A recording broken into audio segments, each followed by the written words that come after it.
ಸ್ನೇಹಿತರೆ ನಮಸ್ಕಾರ. ನಾನು ರವೀಂದ್ರ ಜೋಶಿ.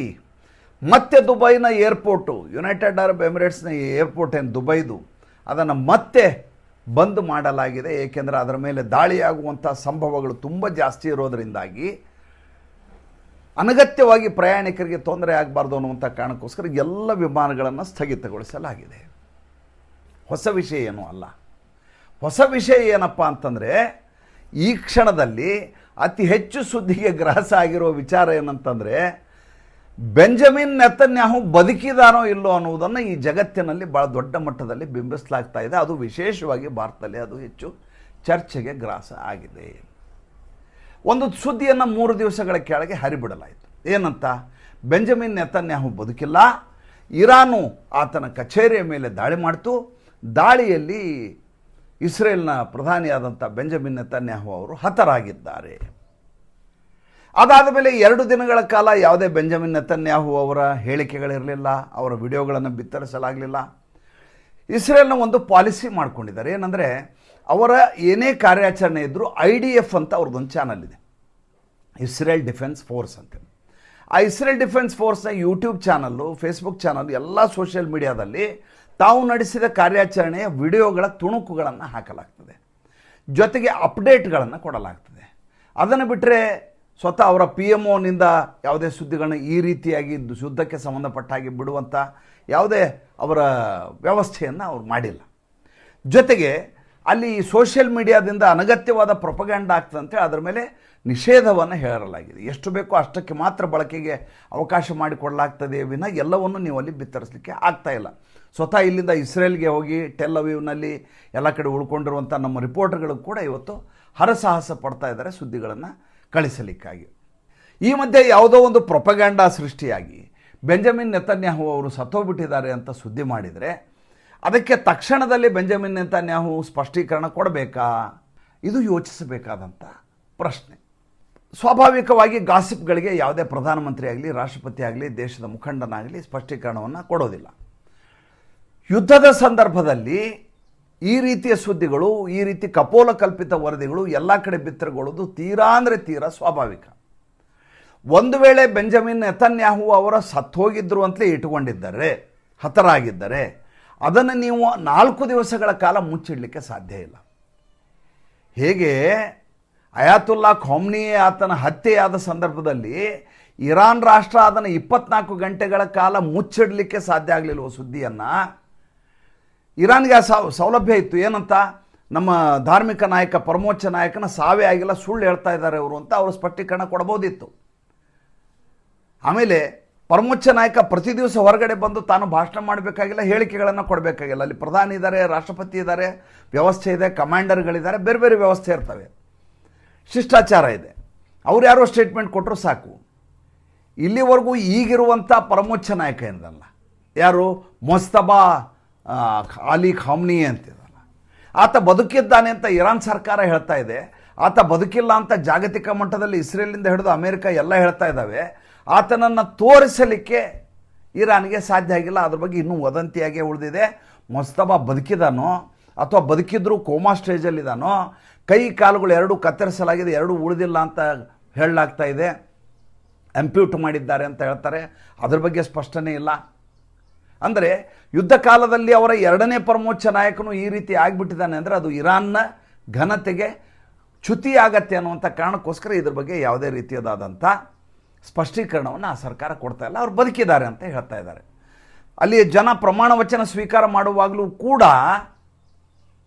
ಅಲ್ಲಿ ಮೊಜ್ತಬಾ ಖಾಮ್ನಿಯೇ ಇರಲಿಲ್ಲ. ಅವರ ಒಂದು ಪ್ರತಿಕೃತಿಯನ್ನು ನಿಲ್ಲಿಸಲಾಗಿತ್ತು, ಅದರ ಎದುರುಗಡೆ ಪ್ರಮಾಣ ವಚನ ತೊಗೊಂಡ್ರು. ಯಾಕೆಂದರೆ ಅವರು ಅನಾರೋಗ್ಯ ಅಂತ ಹೇಳಿದರು. ಇಲ್ಲಿ ಏನಾಯಿತು? ಇಸ್ರೇಲ್ ವಿಷಯಕ್ಕೆ ಬರೋಣ. ಇಸ್ರೇಲಲ್ಲಿ ಬೆಂಜಮಿನ್ ನೆತನ್ಯಾಹು ಅವರು ಬದುಕಿಲ್ಲ ಅನ್ನುವಂಥ ಪ್ರೊಪಗ್ಯಾಂಡ, ಅದು ಇಸ್ಲಾಂಗಳು ಮಾಡಿರುವಂಥ ದೊಡ್ಡ ಪ್ರೊಪಗ್ಯಾಂಡ. ಅದು ಈ ದೇಶದ ಲೆಫ್ಟಿಸ್ಟ್ಗಳು, ಇಸ್ಲಾಂಗಳು, ಅಂದರೆ ಇಸ್ರೇಲ್ನ ಪ್ರಧಾನಿಯನ್ನೇ ಇರಾನ್ ಹೊಡೆದಾಕ್ಬಿಟ್ಟಿದೆ ಅಂತ ಬಿಂಬಿಸ್ಕೊಳ್ಳೋದು ದೊಡ್ಡ ಸ್ಕೇಮ್ ಮಾಡೋದು, ಬೇರೆ ಏನಿಲ್ಲ ಅದರಲ್ಲಿ. ಏಕೆಂದರೆ ಪ್ರಧಾನಿಗಳು ಬರ್ತಾರೆ ಹೋಗ್ತಾರೆ, ದೇಶ ಹೋರಾಟ ಮಾಡ್ತಾ ಇರ್ತಾರೆ. 1947ರಿಂದ ಹೋರಾಟ ಮಾಡ್ತಾ ಇರೋ ದೇಶ ಅದು. ಬೆಂಜಮಿನ್ ನೆತನ್ಯಾಹುನಿಂದ ಇವತ್ತು ಅಸ್ತಿತ್ವವನ್ನು ಉಳಿಸ್ಕೊಂಡಿರುವಂಥ ದೇಶ ಏನಲ್ಲ ಅದು. ಹಿಂದ್ಗಡೆ ನಫ್ತಾಲಿ ಬೆನೆಟ್ ಇದ್ದಾಗಲೂ ಇದೇ ರೀತಿಯ ಹೋರಾಟವನ್ನು ಮಾಡಿಕೊಂಡಿದ್ದದ್ದು ಅದು. ಆವಾಗಲೂ ಯುದ್ಧವನ್ನು ಮಾಡಿದೆ. ಪ್ರಶ್ನೆ ಅದಲ್ಲ. ಪ್ರಶ್ನೆ ಏನು? ಇವ್ರು ಬದುಕಿದಾರೋ ಇಲ್ಲೋ ಅನ್ನೋಂಥ ಸುದ್ದಿ. ಕೊನೆಗೆ ಒಂದು ಕಾಫಿ ಮಗ್ಗನ್ನು ಹಿಡ್ಕೊಂಡು ಬರ್ತಾರೆ. ಬಂದು ಅವರು ಸ್ವತಃ ಮಾತಾಡ್ತಾರೆ. ಅವ್ರಿಗೆ 6 ಬೆರಳಿದ್ದೇವೆ ಅಂತ ಎಲ್ಲ ಕಡೆ ಬಿಂಬಿಸಲಾಗಿತ್ತು. ಆತ 2 ಕೈಗಳನ್ನು ತೋರಿಸಿ ತನಗೆ 5 ಬೆರಳುಗಳನ್ನು ತೋರಿಸ್ತಾರೆ. ತೋರಿಸಿದ ಮೇಲೆ ಅದನ್ನು ಕೂಡ ಅಲ್ಲಗಳೆಯುವಂಥ ಯಾವ ಮಟ್ಟಕ್ಕೆ ಹೋಗ್ತಾರೆ ಅಂದರೆ, ಇಲ್ಲ ಇದು AI ತಯಾರಾಗಿದ್ದು ಅದನ್ನು ಹೇಳ್ತಾ ಇದೆ. ಕ್ರಾಸ್ ಚೆಕ್ ಮಾಡಿದಾಗ ಆರ್ಟಿಫಿಷಿಯಲ್ ಇಂಟೆಲಿಜೆನ್ಸಲ್ಲಿ ಈತನನ್ನು ಸೃಷ್ಟಿ ಮಾಡಿ ಈತ ಕಾಫಿ ಕುಡಿಯೋ ಹಾಗೆ ಮಾಡಿದ್ದಾರೆ. ಈ ಕಾಫಿ ಹೀರಿದ ಮೇಲೆಯೂ ಕೂಡ ಆ ಕಾಫಿ ಒಳಗಡೆ ಕಪ್ಪಿನಲ್ಲೂ ಅಷ್ಟೇ ಇತ್ತು, ಕಡಿಮೆ ಆಗಿಲ್ಲ. ಕಾಫಿ ಕುಡಿದ್ಮೇಲೆ ಅದು ಹೊಟ್ಟೆಗೆ ಹೋಗ್ಬೇಕು, ಕಾಫಿ ಕಪ್ಪಿನಲ್ಲಿ ಕಡಿಮೆ ಆಗ್ಬೇಕಲ್ವಾ, ಕಡಿಮೆ ಆಗಿಲ್ಲ. ಎರಡನೇದು ಆತನ ಜೇಬು ಏನಿದೆ, ಆತ ಕೈ ಹಾಕ್ಕೊಳ್ಳದೆ ಹೋದರೂ ಅಲ್ಲಾಡ್ತಾ ಇದೆ ಅನ್ನುವಂಥ ಮತ್ತೊಂದು ಸುದ್ದಿಯನ್ನು ಹರಿಬಿಡಲಾಯಿತು. ಕೊನೆಗೆ ಏನಪ್ಪ ಇದು ಈ ರೀತಿಯಾಗಿದೆ ಅಂತ ಏನು ಮಾಡ್ತಾರೆ, ಈ ಬೆಂಜಮಿನ್ ನೆತನ್ಯಾಹು ಒಂದು ಪರ್ವತ ಪ್ರದೇಶಕ್ಕೆ ಹೋಗಿ ಅಲ್ಲಿ ಒಂದು 3-4 ಜನರ ಜೊತೆ ಮಾತಾಡಿಕೊಂಡು ಒಂದು ವಿಡಿಯೋವನ್ನು ಬಿಡ್ತಾರೆ. ಯಾಕೆ ಇದನ್ನು ಇಲ್ಲಿ ಪ್ರಸ್ತಾಪ ಮಾಡಿದೆ ಅಂದರೆ, ಹೇಗಾದರೂ ಮಾಡಿ ಇಸ್ರೇಲು ಈ ಯುದ್ಧದ ಸಂದರ್ಭದಲ್ಲಿ ಸೋತು ಹೈರಾಣಾಗಿದೆ. ಅದರ ಪ್ರಧಾನಿಯನ್ನೇ ಇರಾನ್ನವ್ರು ಬಿಟ್ಟಿಲ್ಲ. ಇರಾನ್ನ ಗುಪ್ತಚರ ವಿಭಾಗ ಯಾವ ರೀತಿ ಪ್ರಬಲವಾಗಿದೆ ಅಂತ ಬಿಂಬಿಸಲಿಕ್ಕಾಗಿ ಇಂಥ ಸುದ್ದಿಗಳನ್ನು ಹರಿಬಿಡೋದು. ನಾನೀಗಾಗಲೇ ನಿಮ್ಗೆ ಹಳೆಯ ಸಂಚಿಕೆಯಲ್ಲಿ ಹೇಳಿದ್ದೆ, ಇವರಿಗೆ ರಿಯಲ್ ಟೈಮ್ ಇಂಟೆಲಿಜೆನ್ಸನ್ನು ರಷ್ಯಾ ಕೊಡ್ತಾ ಇದೆ. ರಷ್ಯಾ ಯಾವುದೇ ವೆಪನ್ಸ್ ಆಗಲಿ, ಆರ್ಟಿಲರಿ ಆಗಲಿ, ಶಿಪ್ಗಳನ್ನಾಗಲಿ ಕೊಡ್ತಾ ಇಲ್ಲ. ಇವರಿಗೆ ರಿಯಲ್ ಟೈಮ್ ಇಂಟೆಲಿಜೆನ್ಸ್ನ ಕೊರತೆ ಇದೆ. ಯಾಕಂದರೆ ಇವ್ರ ಹತ್ರ ಆ ರೀತಿಯ ಸ್ಯಾಟಲೈಟ್ಗಳ ಸೌಲಭ್ಯ ಇಲ್ಲ. ಜೊತೆಗೆ ಏರ್ಫೋರ್ಸ್ ಇಲ್ಲ, ಮರೀನ್ ಅಂತೂ ಏನು ಉಳಿದಿಲ್ಲ ಇವ್ರದ್ದು, ನೇವಿ. ಆದ್ದರಿಂದ ಸಹಾಯ ಮಾಡ್ತಾ ಇದೆ. ಚೈನಾ ಇದಕ್ಕೆ ಹಿಂದ್ಗಡೆಯಿಂದ ಸಹಾಯ ಮಾಡ್ತಾ ಇದೆ ಅಂತ ನಾನು ಹಳೆಯ ವಿಡಿಯೋದಲ್ಲಿ ಹೇಳಿದ್ದೆ. ಈಗ ಏನಾಗಿದೆ, ಇರಾನು ಈ ಯುದ್ಧದ ಪರಿಯನ್ನು ನೀವು ಗಮನಿಸಬೇಕು. ಯುದ್ಧ ನಡೀತಾ ಇದ್ದದ್ದು ಯಾರಿಗೆ? ಇಸ್ರೇಲು, ಅಮೇರಿಕ ಮತ್ತು ಇರಾನ್ ಮಧ್ಯೆ. ಇಸ್ರೇಲ್ ಅಮೇರಿಕ ಒಂದು ಕಡೆ, ಇರಾನ್ ಒಂದು ಕಡೆ.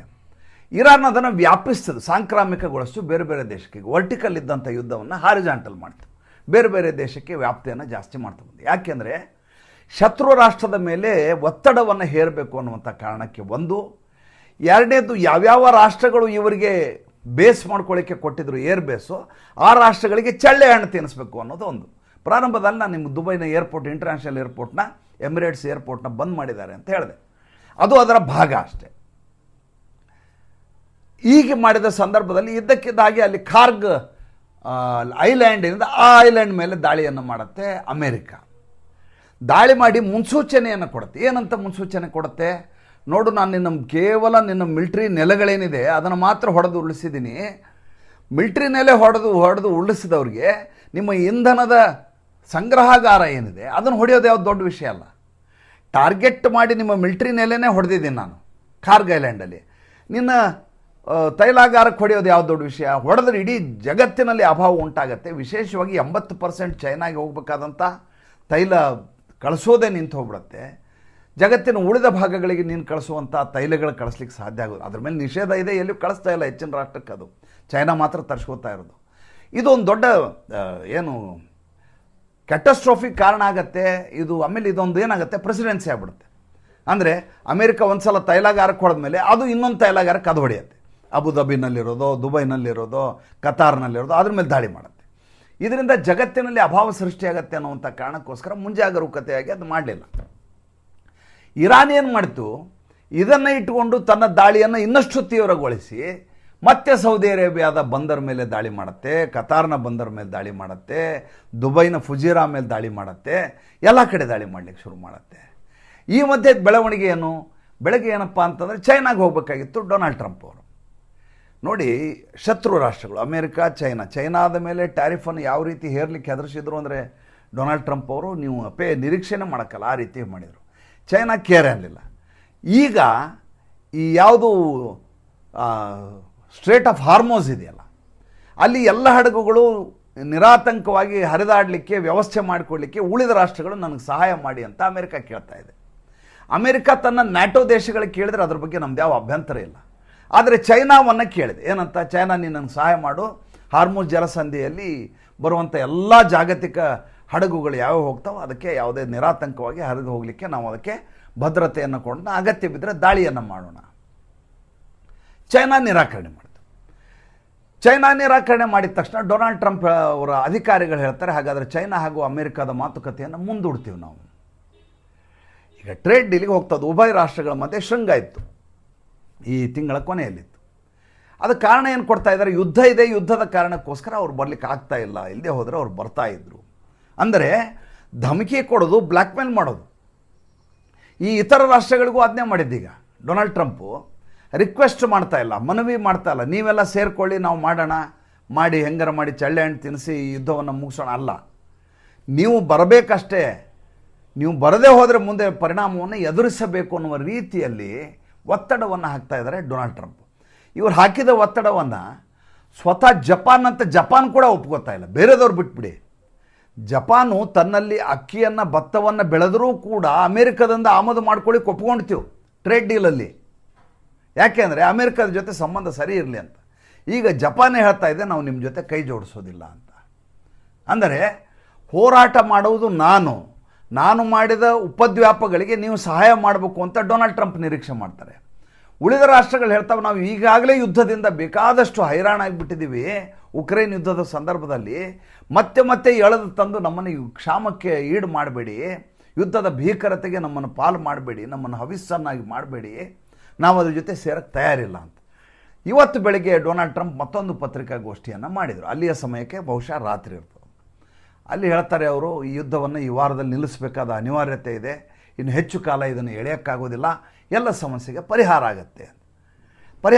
ಹೌದು. ಸಂಧಾನಕಾರರು ಯಾರು, ಮಾತಾಡೋರು ಯಾರು, ಯಾರ ಜೊತೆ ಮಾತಾಡ್ತೀರಿ, ಅದ್ರ ಬಗ್ಗೆನೇ ಕ್ಲಾರಿಟಿ ಇರಲಾರ್ದಂಥ ಸನ್ನಿವೇಶದಲ್ಲಿ ಅಮೇರಿಕ ಇದೆ. ಈಗ ಇರಾನ್ ಒಂದು ಸಲ ಹೇಳುತ್ತೆ, ನಾನು ಸಂಧಾನಕ್ಕೆ ಸಿದ್ಧನಿದ್ದೇನೆ, ಯಾರಾದರೂ ಸಂಧಾನ ಮಾಡಿ ಅಂತ ಹೇಳ್ತದೆ. ಮತ್ತೊಂದು ಸಲ ಹೇಳುತ್ತೆ, ನಮ್ಮ ಪ್ರತೀಕಾರವನ್ನು ನಿಲ್ಲಿಸೋದಿಲ್ಲ ಅಂತ ಮತ್ತೊಂದು ಸಲ ಹೇಳುತ್ತೆ. ಇಂಥ ಸಂದಿಗ್ಧತೆಯಲ್ಲಿ ಯುದ್ಧ ಬಂದು ನಿಂತಿದೆ. ಏನಾಗುತ್ತೆ ಮತ್ತೆ ಮುಂದಿನ ಸಂಚಿಕೆಯಲ್ಲಿ ಮಾತಾಡ್ತೀನಿ. ಸಂಚಿಕೆ ಇಷ್ಟ ಆದರೆ ಲೈಕ್ ಮಾಡಿ, ಫಾಲೋ ಮಾಡಿ, ಶೇರ್ ಮಾಡಿ. ನಮ್ಮ ಮುಕ್ತ ಪತ್ರಿಕೋದ್ಯಮಕ್ಕೆ ಆರ್ಥಿಕವಾಗಿ ಬೆಂಗಾವಲಾಗಿ ನಮಸ್ಕಾರ.